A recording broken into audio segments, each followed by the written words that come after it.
Welcome to Story Tales. Please like this video and subscribe to Story Tales. I hope you enjoy the story. Let's begin. The mahogany conference table reflected the afternoon light streaming through the windows of Loron Innovations. Quentin Maddox straightened his tie and watched the numbers scroll across his laptop screen. 10 years of his life condensed into profit margins and growth projections. 10 years of building something from almost nothing. The quarterly reports look excellent, Quentin said, his voice steady as he addressed the board. Revenue is up 32% from last year. Our new encryption software has secured contracts with 3 Fortune 500 companies. Delaney Loron, his wife, sat across from him. Her smile never reached her eyes anymore. Well, how that started? Quentin couldn't pinpoint the exact moment, but somewhere between late nights coding and early mornings negotiating deals, her warmth had cooled to something calculated. Yes, the numbers are impressive, Blanche Loron interrupted, her manicured nails tapping against the table. His mother-in-law had a way of making compliments sound like accusations. Though I wonder if we're growing too fast. Sometimes rapid expansion can leave a company vulnerable. Quentin met her gaze. Vulnerable to what? Exactly? Oh, nothing specific. Blanche waved her hand dismissively. Just market forces. Competition. Internal changes. The other board members shifted uncomfortably. Tom Richards from accounting cleared his throat. Mariah Cho from operations studied her notes with sudden intensity. They all felt at the tension that had been building for months. I think what mother means, Delaney said, finally looking directly at Quentin, is that we need to think about the company's future leadership structure. As we grow, roles need to evolve. My role as CEO, Quentin said. That hasn't changed. Of course not, Delaney said quickly. Too quickly. We're just thinking ahead. The meeting continued for another hour. Budgets were approved. Strategies were discussed. But Quentin noticed how Blanche and Delaney exchanged glances whenever major decisions came up. How they seemed to have prearranged positions on every issue. After the others filed out, Quentin remained seated, reviewing his notes. Delaney lingered by the door. You're coming to the gala next week? She asked. Why wouldn't I? She shrugged. Just making sure. It's an important night for the company. For the family. The way she said family made it sound like a threat. Everett Loron lived in a sprawling estate 20 miles outside Charleston. Once the beating heart of Loron Innovations, he'd retreated here after his retirement 3 years ago. Already been pushed out. Quentin had never been sure. Quentin found his father-in-law in the study, surrounded by old photographs and dusty ledgers. The man who'd built Loron Innovations from a 2-person startup looked smaller now, grayer, but his eyes remained sharp. Quentin, Everett didn't look up from the photo album in his lap. I wonder when you'd come. You asked to see me. I did. Everett closed the album and gestured to the chair across from him. Bourbon. It's 2 in the afternoon. Perfect time, then. Everett poured 2 glasses anyway, his hands slightly unsteady. You know, I started this company in my garage. Just me and a soldering iron. Blanche thought I was crazy. Quentin accepted the glass, but didn't drink. She came around eventually. Did she? Everett's laugh was bitter. Or did she just see an opportunity? What are you trying to tell me, Everett? The old man leaned forward. My wife and daughter, they're not who you think they are. Oh, they're family, sure. But in their world, family is just another word for leverage. That's a harsh assessment. Is it? Everett's eyes bore into him. Tell me, has Delaney been asking about your shares lately? Has Blanche been suggesting restructuring for the good of the company? Quentin's silence was answer enough. I did something 5 years ago, Everett continued. Something to protect what I built. To protect it from them. He stood, moving to the window. They don't know. They think they're so clever, but they don't know what I did. What did you do? Everett turned back, his expression unreadable. I made sure the company would survive them. That's all you need to know for now. But Quentin, be ready. When they make their move, and they will make their move be ready. You're talking in riddles. Am I? Everett smiled sadly. Check your contracts, son. The real ones. Not the ones they show at board meetings. The ones that matter. Quentin left the estate with more questions than answers. But as he drove back to the city, one thing became clear. The battle for Loron Innovations had already begun. He just hadn't realized he was fighting it. The Magnolia Ballroom sparkled with champagne flutes and fake smiles. Loron Innovations' quarterly gala always drew Charleston's business elite, but tonight felt different. Quentin noticed how people looked at him, quick glances followed by hurried conversations behind raised hands. "You look handsome," Delaney said, appearing at his elbow. She wore a black dress that made her look like she was attending a funeral. Maybe she was. "You look prepared," Quentin replied. She tilted her head. "For what?" "Whatever speech you're about to give." Her smile was all teeth. "You know me so well." The evening progressed with typical corporate pageantry. Handshakes, small talk, promises of future partnerships. But Quentin felt like a man standing on thin ice, hearing it crack beneath his feet. When Delaney took the stage, the room fell silent. "Good evening, everyone." 10 years ago, Loron Innovations was just a dream. Today, it's a leader in cybersecurity solutions. She paused for applause. But success requires evolution. It requires hard choices. It requires putting the company's future above personal interests. Quentin's jaw tightened. Here it comes. That's why I'm excited to announce a new era for Loron Innovations. Under the leadership of the Loron family, my mother and myself will be implementing a comprehensive restructuring that will position us for the next decade of growth. She never mentioned his name. Not once. 10 years of his work, his vision, his sleepless nights erased in a 5-minute speech. The applause was uncertain, confused. People looked between Delaney on stage and Quentin standing rigid by the bar. He set down his untouched champagne and walked out. "Quentin, wait." Blanche intercepted him in the marble hallway. Her expression was pure ice. "Don't make a scene. I wouldn't dream of it." "Good, because this was always going to happen. You must have known that." "Did I?" She stepped closer, her perfume cloying. "You were useful. We needed your skills, your connections. But this is a family company. You're not family. You were just temporary. I'm Delaney's husband. For now." Blanche's smile was razor sharp. These things have a way of resolving themselves. 20 minutes later, in a private boardroom on the top floor, Quentin faced both women across a glossy table. Papers were spread between them like weapons. "Your shares have been diluted," Delaney explained, her voice clinical. "Through the recent mergers and voting trust amendments, your ownership percentage has dropped below the threshold for board control. The amendments I supposedly agreed to, your signature is on every document." Quentin studied the papers. Forged signatures, backdated agreements, carefully orchestrated corporate manipulation. They've been planning this for months, maybe years. "We're not monsters," Blanche said. "You'll keep your title for now. A generous severance when you decide to pursue other opportunities. We'll even provide a glowing recommendation." How thoughtful. Delaney and Blanche exchanged glances, then broke into smiles.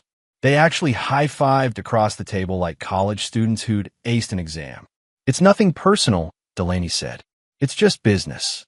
Quentin reached into his jacket and pulled out a leather folder. He set it on the table with deliberate calm, then turned and walked to the door. "Aren't you going to say anything?" Blanche called after him. "Threaten us? Beg? Something?" Quentin paused at the threshold. "No." He left them with their victory and their papers and their champagne. They were so busy congratulating themselves that they didn't even open the folder he'd left behind. Inside was a single photo. Everett Loron and Quentin, 5 years ago, shaking hands over a different set of documents 0.5 years earlier rain hammered against the windows of Everett Loron's home office. Quentin sat across from his father-in-law, reading through the stack of documents for the 3rd time. "You're serious about this," Quentin said. "Dead serious." Everett's hands were steady now, his eyes clear. This wasn't the broken man Quentin would visit years later.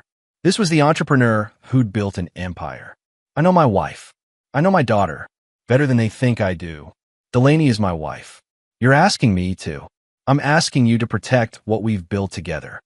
Everett leaned forward. "You've grown this company tenfold in 5 years. You've done more for Loron Innovations than I ever could. But they don't see it that way. To them, you're an outsider who married in, and you want me to betray them." "No." Everett's voice was firm. I want you to save them from themselves. Their greed will destroy this company. They'll sell it off piece by piece to the highest bidder, take their profits, and move on to the next conquest. Quentin looked at the contracts again. A holding trust. 51% ownership transferred quietly, secretly. Ironclad provisions that couldn't be diluted or amended without his explicit consent. Why not just confront them directly? Quentin asked. Because they're my family. Pain flickered across Everett's face. I can't bring myself to destroy them, but I can stop them from destroying everything else. This way, when they make their move, you'll be protected. The company will be protected. And if they never make a move, if I'm wrong about them, then no harm done. The trust remains dormant. You and Delaney live happily ever after. Everett's smile was sad. But we both know that's not going to happen, don't we? Quentin signed the papers. Each signature felt like drawing a weapon he hoped never to use. One more thing, Everett said as he locked the documents in a safe. When the time comes, you'll need allies. Mariah in operations, she's loyal to the company, not to them. Luther Keene in accounting sees everything, says nothing, but he keeps records. And Hank Barrett down in the warehouse? He knows where all the bodies are buried. You've thought of everything. I've had years to think. Everett poured 2 bourbons. This time, Quentin drank. Promise me something. When this is over, don't let them destroy you too. Don't let them turn you into something you're not. What do you mean? I mean, don't become like them. Cold. Calculating. Willing to sacrifice anyone for profit. Everett raised his glass. To staying human in an inhuman business. Present-day Quentin stood in his home office, remembering that rainy night as he unlocked his private safe. The documents were still there, exactly as Everett had prepared them. The ghost deal that would save everything. His phone buzzed. A text from Mariah. Heard about the gala. I'm sick of their games. What do you need? The warehouse at Loron Innovations hummed with activity at 6 in the morning. Forklifts moved between towering shelves while workers prepped the day's shipments. Quentin found Hank Barrett supervising the loading dock, clipboard in hand, coffee stains on his shirt. Mr. Maddox. Hank didn't seem surprised to see him. Heard you might be stopping by. Did you? Mariah called. Said you might need someone who actually knows how this place runs. Hank spat tobacco juice into a cup. About time someone stood up to them. You know what they're planning. I know they've been moving inventory off the books, setting up shell companies, preparing for something big. Hank led Quentin to his cluttered office. Been keeping my own records. Figured someone might need them someday. Hank pulled out a battered notebook filled with dates, shipment numbers, discrepancies. They think because I wear steel toes and drink bad coffee, I don't notice things. But I've been here 15 years. I notice everything. An hour later, Quentin met Luther Keene at a diner downtown. The accountant looked like he hadn't slept, his usually perfect suit wrinkled, his hands shaking around his coffee cup. They made me forge your signatures, Luther said without preamble. Threatened my job, my pension. I have kids in college, Mr. Maddox. I couldn't. I'm not here to blame you, Luther. I'm here to fix this. Luther's shoulders sagged with relief. I kept copies of everything. The real documents and the forged ones. I knew this day would come. Can you testify to what they did?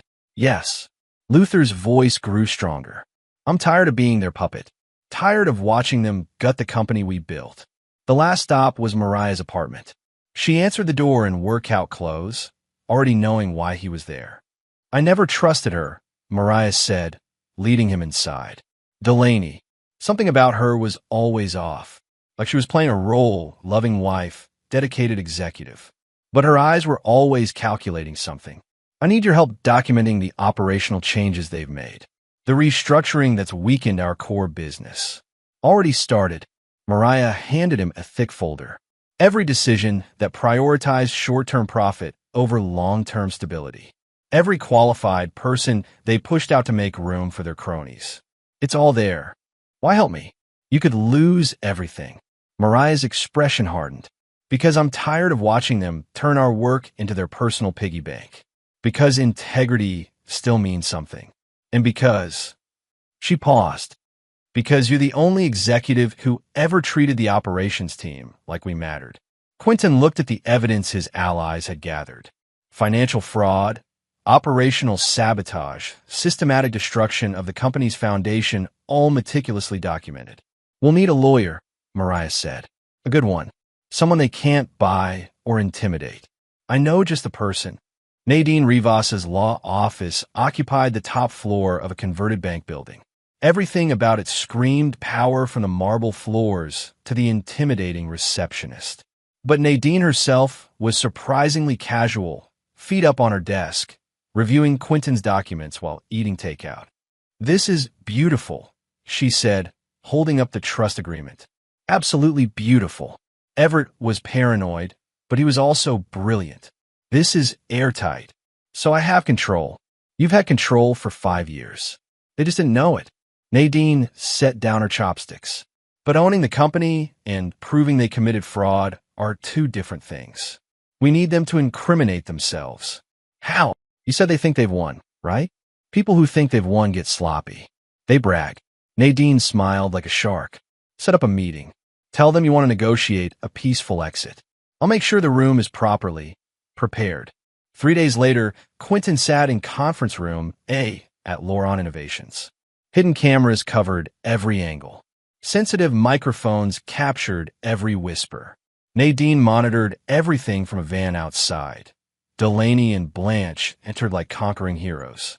Delaney had already moved into Quentin's office. Blanche wore a new diamond necklace, probably bought with company funds. "Quentin," Delaney said, sitting down with exaggerated grace. "I'm glad you're being reasonable about this." "I try to be reasonable." "Good. Then you'll understand our offer." Blanche slid a document across the table. "Sign away any claims to the company. Accept your severance, and we all move on. Clean and simple. And if I don't, then things get messy," Delaney said. "Divorce proceedings, allegations about your management. We might even discover some financial irregularities in your departments. Irregularities you'd manufacture." Blanche laughed. "Manufacture? Such an ugly word. Let's say, interpret creatively, like you interpreted my signatures on those dilution documents." The women exchanged glances. "I don't know what you mean," Delaney said carefully. "Sure you do." Quentin leaned back. "Luther told me everything. How you threatened him. How you made him forge my signatures. How you've been planning this for over a year." "Luther's word against ours," Blanche said. "A disgruntled employee trying to save his own skin. What about Hank's records of your off-the-books inventory moves? Or Mariah's documentation of how you've been sabotaging operations?" Delaney's composure cracked. "Those people work for us. We'll fire them all." "No," Quentin said quietly. "They work for me. You don't have any power here." Blanche slammed her hand on the table. "We took it all. Every share, every vote, every scrap of control." "Did you?" Quentin pulled out his phone, sending a pre-written text. "Tell me, when did you start planning this? Was it before or after I grew the company's value by 300%? "The moment you married her," Blanche spat. "You think we'd let some nobody programmer keep what belongs to us? This company has the Loron name. It belongs to the Loron family." "Interesting definition of belonging," Quentin said. "We earned this." Delaney's mask finally slipped completely. "Do you know what it was like growing up in my father's shadow? Watching him pour everything into this company while we got scraps? And then you come along, and suddenly you're the golden boy. His real child. So you decided to take it all." "We decided to take what was ours," Blanche corrected. "And we did. Your signatures are on everything. Legal enough to hold up in court, even if they're not exactly authentic." "You mean forged?" "Prove it," Delaney challenged. "Go ahead. Hire lawyers.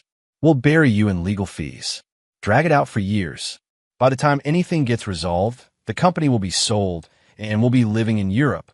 Is that the plan? Sell Loron Innovations?" "Why not?" Blanche shrugged. "Technova offered us $500 million. Cash deal. We'll be set for life. The employees won't be." "Not our problem," Delaney said coldly. "Business is business. You taught me that. I never taught you to destroy people's lives for profit. No, you just did it without thinking about it. At least we're honest about our greed." Quentin stood. "Thank you for your honesty. It's been illuminating." "Where are you going?" Delaney demanded. "We're not done here." "Yes, we are." My lawyer will be in touch. You're bluffing, Blanche said, but uncertainty crept into her voice. You don't have anything. Don't I? Quentin paused at the door. By the way, you might want to check who actually owns the building you're sitting in. Turns out the holding company that bought it 5 years ago has an interesting ownership structure. He left them scrambling for their phones, calling lawyers, demanding answers. In the van outside, Nadine was grinning. Did you get it all? Quentin asked. Every word. Every beautiful, self-incriminating word. She pulled off her headphones. They just confessed to fraud, forgery, and conspiracy. On high-definition video. What's next? Now. Nadine's grin widened. Now we go to war? And thanks to them, we have all the ammunition we need. Monday morning arrived with unseasonable warmth. Quentin stood outside Laurent Innovations at 7 a.m., watching employees stream through the doors. They had no idea their world was about to change. You ready for this? Nadine asked, joining him on the sidewalk. Behind her, a van full of security personnel and legal officials waited. I've been ready for 5 years. They're already here. Saw their cars in the executive lot, probably planning their victory lap. Quentin straightened his tie, the same one he'd worn to his first day at Laurent Innovations, when it was just 20 people in a cramped office. Let's go. The elevator ride to the executive floor felt both endless and too quick. Quentin could hear his heartbeat, steady and strong. No anger, no revenge fantasies. Just cold, clear purpose. They found Delaney and Blanche in the main conference room, champagne glasses already in hand despite the early hour. Sales contracts spread across the table. The Technova deal, ready for signatures. Quentin, Delaney's voice pitched high with surprise. What are you doing here? Security should have. Revoked your access, Blanche finished, setting down her champagne. We sent the memo Friday. Funny thing about memos, Quentin said, entering the room with Nadine and 2 security guards. They only work if you have the authority to send them. Get out, Blanche commanded, or we'll have you arrested for trespassing. Arrested? Nadine laughed. That's rich. Speaking of arrests, she set a tablet on the table and hit play. The hidden camera footage filled the screen. Delaney and Blanche watched their own faces as they confessed to forgery, fraud, and conspiracy. Your signatures are on everything. Legal enough to hold up in court, even if they're not exactly authentic. Nadine paused the video on Blanche's smirking face. That's my favorite part. Really captures the essence of criminal confession. The color drained from both women's faces. Delaney reached for the tablet, but Nadine pulled it back. That's illegally recorded, Blanche stammered. You can't use that. South Carolina is a one-party consent state, Nadine said cheerfully. Mr. Maddox consented to recording his own conversation. Perfectly legal, unlike forging signatures, which carries up to 10 years in prison. You set us up, Delaney whispered. No, you set yourselves up. I just provided the rope. Quentin pulled out the leather folder he'd carried for 5 years. The ghost deal.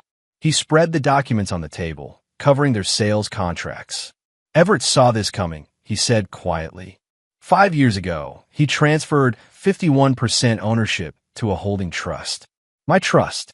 Every share you thought you stole? They were never yours to take. Blanche sank into a chair. That's impossible. Everett would never. Betray his family. Quentin finished. He didn't. He saved you from yourselves. Or tried to. This is fake, Delaney insisted, but her voice shook. You fabricated these documents. Call your lawyers.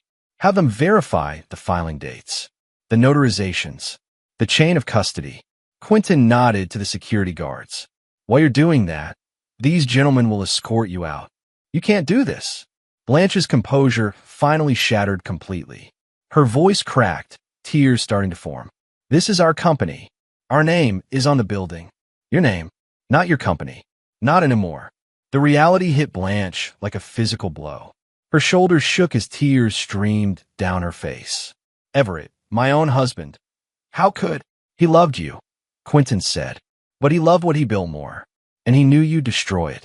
Blanche broke down completely, sobbing into her hands. The iron matriarch reduced to a broken woman who'd lost everything to her own greed.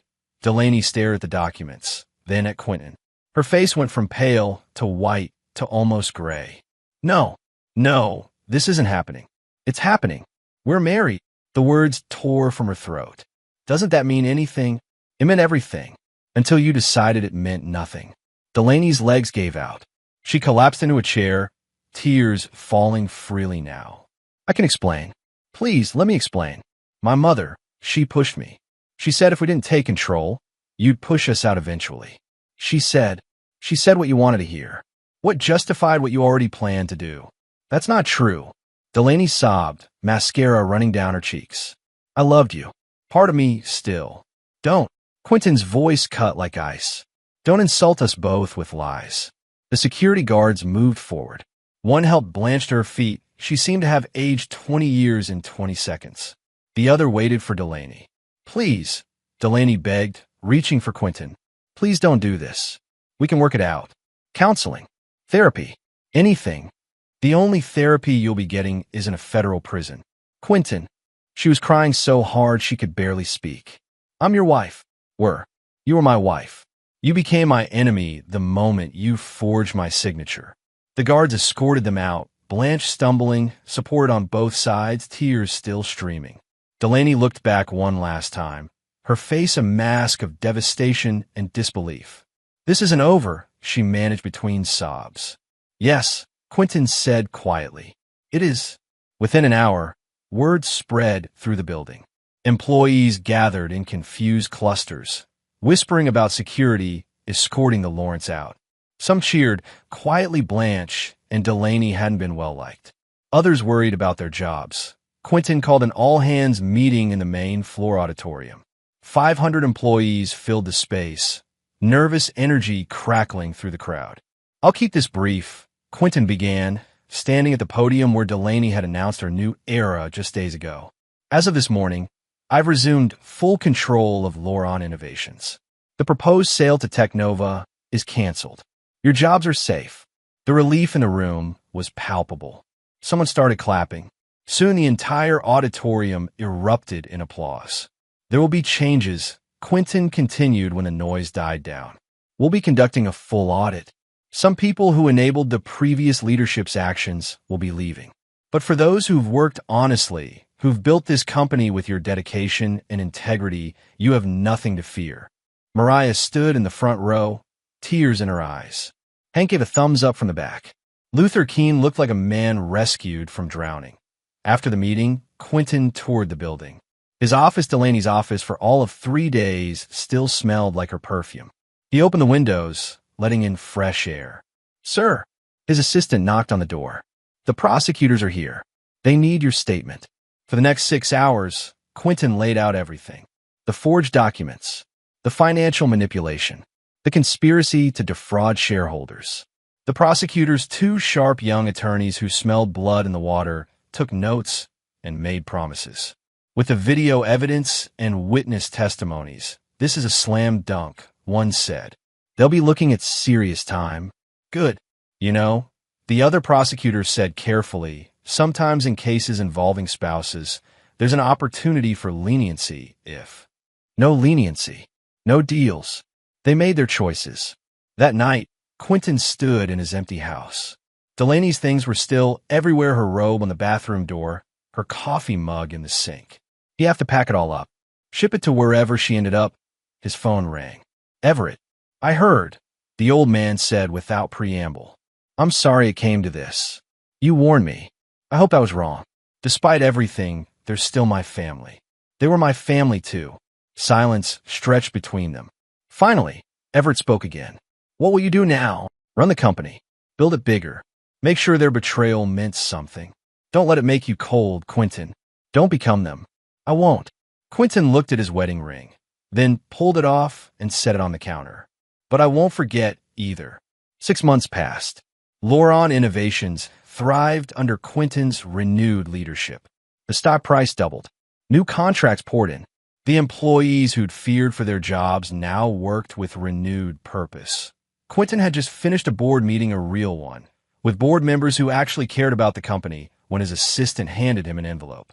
This came through the lawyers, she said carefully. From a federal facility.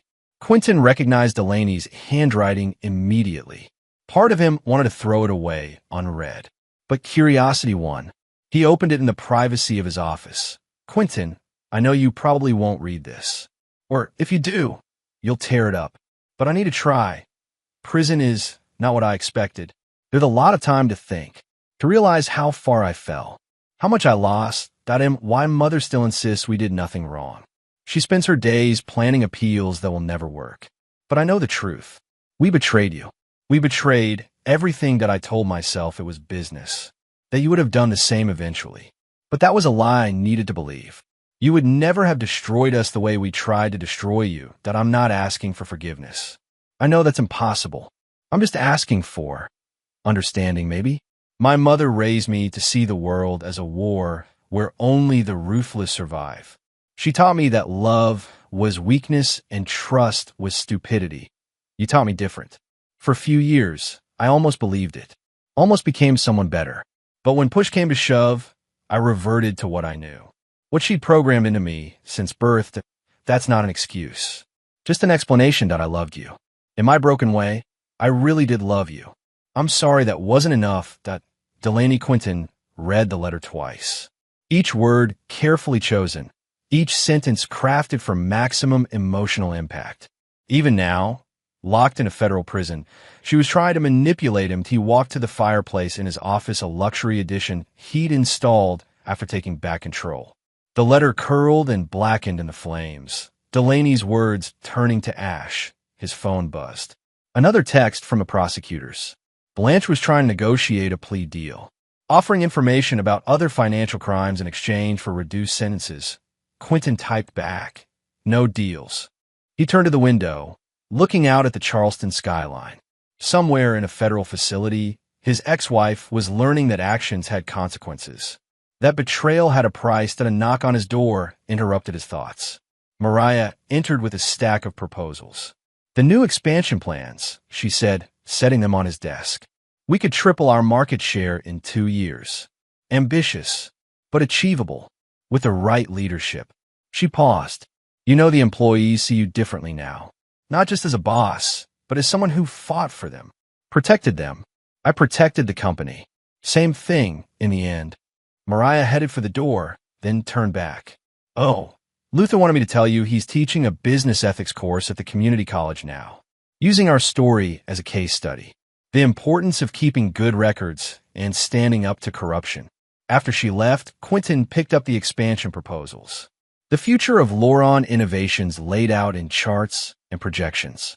A future built on integrity instead of greed. That he signed the first proposal, then reached for his desk drawer. Inside, next to the ghost deal documents he kept as a reminder, lay a new set of corporate bylaws. He'd spent weeks crafting them with Nadine. The new structure made Loron Innovations a trust-owned company. No single shareholder could ever again accumulate enough power to gut it. No family dynasty could treat it as their personal piggy bank. The company would outlive them all, protected by the very structure of its ownership. Quentin signed the bylaws with the same pen he'd used to sign Everett's ghost deal 5 years ago. The last signature he'd ever need to protect what he'd built.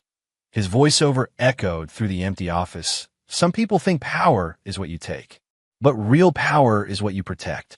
What you build that lasts beyond any one person's greed or ambition." He set down the pen and looked out at the city again.